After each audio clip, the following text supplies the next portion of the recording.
बेटा, हिम्मत से अपने दिमाग पे कंट्रोल करना पड़ेगा।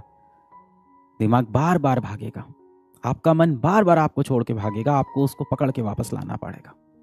मन फिर भागेगा, मन को फिर पकड़ के वापस लाना पड़ेगा। आपका मन फिर किसी और दिशा में भागेगा, आपको फिर उसे पकड़ कर वापस लाना पड़ेगा। इस तरह से जब बार बार आप अपने मन को पकड़ के सही दिशा में लगाने लगोगे तो एक वक्त ऐसा आएगा कि आपका जो मन है वो अपने स्वामी की यानी आपकी बात सुनना शुरू कर देगा। इसे बोलते हैं अभ्यास की रस्सी में मन को बांधना।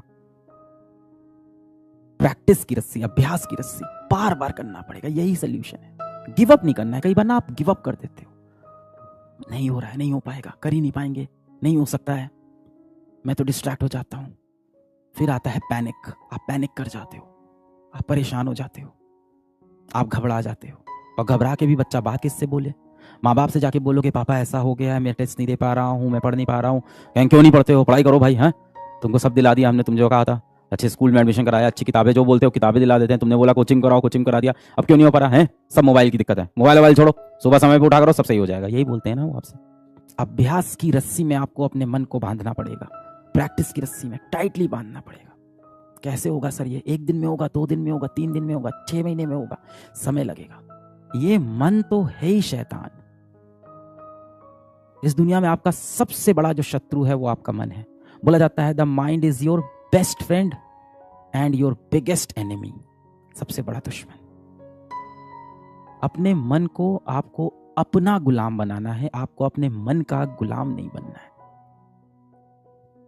आपका मन आपकी बात नहीं सुनेगा, किसी भी दिशा में भाग के चला जाएगा, उसे पकड़ के वापस लाओ। कुछ दिन आपकी बात सुनेगा, फिर किसी और दिशा में भाग जाएगा, उसे पकड़ कर फिर वापस लाओ। फिर आपका मन भाग जाएगा, चंचल है, कुछ और ढूंढने लगेगा संसार में। उसको नहीं मतलब आपका लक्ष्य क्या है, उसे क्या चाहिए? उसे चाहिए इंस्टेंट प्लेजर।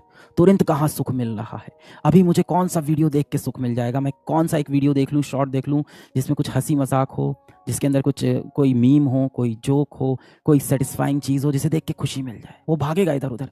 मैं जाके किससे व्हाट्सएप पे 10 मिनट बात कर लूँ जो मेरे मन का हाल समझ ले और मुझे बोले कोई बात नहीं, सब बढ़िया है। इन्हीं सब चीज़ों में फंसा रहेगा। मन भाग के कहीं और चला गया, 2 दिन खराब हुए, कोई बात नहीं। 2 दिन खराब होने के बाद ये मत सोचो कि ये हफ्ता खराब कर लेते हैं, मंडे से शुरू करेंगे, ये नहीं। 2 दिन खराब हुए, तीसरे दिन कम बैक करना है, मन को खींच के वापस लाए, तीसरा दिन अच्छा किया। 3, 4, 5, 6, 7 दिन सही हुआ, 8वां दिन फिर खराब हुआ। अब ये नहीं कि 3 दिन का गैप लेंगे फिर सही करेंगे, अगले मंडे से सही करेंगे, 1 तारीख से सही करेंगे। उसी वक्त चलो वापस आते हैं। कोई बात नहीं, आज 7 घंटा नहीं पढ़ पाए तो आज 4 घंटा पढ़े, कल पढ़ लेंगे वापस 7 घंटा। कोई बात नहीं, कल भी 5 घंटा ही पढ़ पाए, कल पढ़ेंगे 7 घंटा। पर गिव अप नहीं करना है कि आज मैं 7 घंटे नहीं पढ़ पाया, सिर्फ 1 घंटे पढ़ रहा हूं, इससे अच्छा ना ही पढ़ूं। मन में यही आता है ना। हमारा मन ऐसे ही शैतान है एकदम। हमारी इंद्रियां जो बनाई गई वो ऐसी बनाई गई जो हमें भटका दे। ये हमें ऊपर वाले ने ऐसे ही बनाया है कि इस पे कंट्रोल कर ले, तू अपने दिमाग पे कंट्रोल कर ले। जिसने अपने मन को जीत लिया उसने इस संसार को जीत लिया। नहीं निकलता है ना एग्जाम तो दिल बहुत टूटता है यार। 18 साल के आप होते हो, जीवन में पहली बार आपने कोई सपना ऐसे देखा होता है, उस सपने के पीछे इतनी तेजी से भाग रहे होते हो, पहली बार किसी भारत के लेवल के कंपटीशन में बैठते हो, पहली बार आप किसी इतने बड़े कंपटीशन में बैठते हो, पहली बार आपको इतनी उम्मीदें होती है, 2 साल तक आप उस रेस में भागते हो, लास्ट में सपना जब टूटता है तो संभालना थोड़ा मुश्किल होता है। मेरा ये टीचर अच्छा नहीं है, मेरा ये सब्जेक्ट सही से मुझे नहीं आता है, स्कूल में मेरा समय बहुत चला जाता है, मैं किसी लड़के के चक्कर में फंस गई हूँ, मैं किसी लड़की के चक्कर में फंस गया हूँ, मेरे माता पिता मेरा ध्यान नहीं देते, मेरी पढ़ाई 2 दिन नहीं हो पाती, मेरे हाथ में दर्द करने लगता है, मेरी आंखें जलने लगती है। ये सारी दिक्कतें आपके साथ होगी। मेरा हारा वो नहीं होता है जो व्यक्ति एक बार गिर जाता है, हारता वो व्यक्ति है जो उठ के वापस खड़ा नहीं होता। जिंदगी मुझे 1 बार गिराएगी, मैं उठ के खड़ा होऊंगा, 2 बार गिराएगी, मैं उठ के खड़ा होऊंगा, 100 बार गिराएगी, मैं उठ के खड़ा होऊंगा। मेरी नजर में आप सफल व्यक्ति हो, अपनी नजर में भी आप सफल व्यक्ति हो अगर आप हर बार उठ के वापस खड़े हो जाते हो। हर दिन एक जैसा नहीं जाएगा बेटा, हर दिन एक जैसा बिल्कुल नहीं जाएगा। इस बात को अपने मन में पहले एक्सेप्ट कर लो।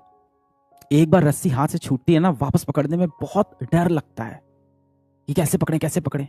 और याद है यही रस्सी आपने शुरू में 1 महीने कस के पकड़ रखी थी, यूं पकड़ के रखा था आपने, फोकस इतना स्ट्रांग था कि नहीं छोड़ेंगे रस्सी कुछ भी हो जाए, ये टेस्ट की रस्सी तो मैं नहीं छोड़ने वाला। एक संडे हाथ में ऐसे घिस गया, हाथ में घिसड़ हो गई, हाथ में चोट लग गई, छूट गई रस्सी। अब अगली बार पकड़ने में डर लग रहा है। कोई बहुत ऊंची इमारत है बेटा, बहुत ऊंची इमारत, उसको तोड़ने में कितना समय लगेगा? कोई समय नहीं लगेगा। इमारत के नीचे वाला माला हटा दो, पूरी इमारत गिर पड़ेगी, पर उस इमारत को बनाने में बहुत समय लगता है। जिंदगी में ना चीजें बिखरने में समय नहीं लगता है, जिंदगी में चीजें बनाने में बहुत समय लगता है। मैं हर बार हर जगह आपको यही एक शब्द, यही एक लाइन, यही एक बात हमेशा बोलूंगा, consistency is the king. Consistent रहना है। रस्सी हाथ से छूटी है ना, क्या हुआ? हाथ छिला है ना, तुरंत जाएंगे बेटा, हाथ धुलेंगे, इस पे डेटॉल लगाएंगे, इसके ऊपर मरहम पट्टी करेंगे, वापस आके रस्सी पकड़ेंगे, कस के पकड़ेंगे, मजबूती से पकड़ेंगे, फिर छूटेगी, फिर जाएंगे, हाथ धुलेंगे, फिर वापस आएंगे।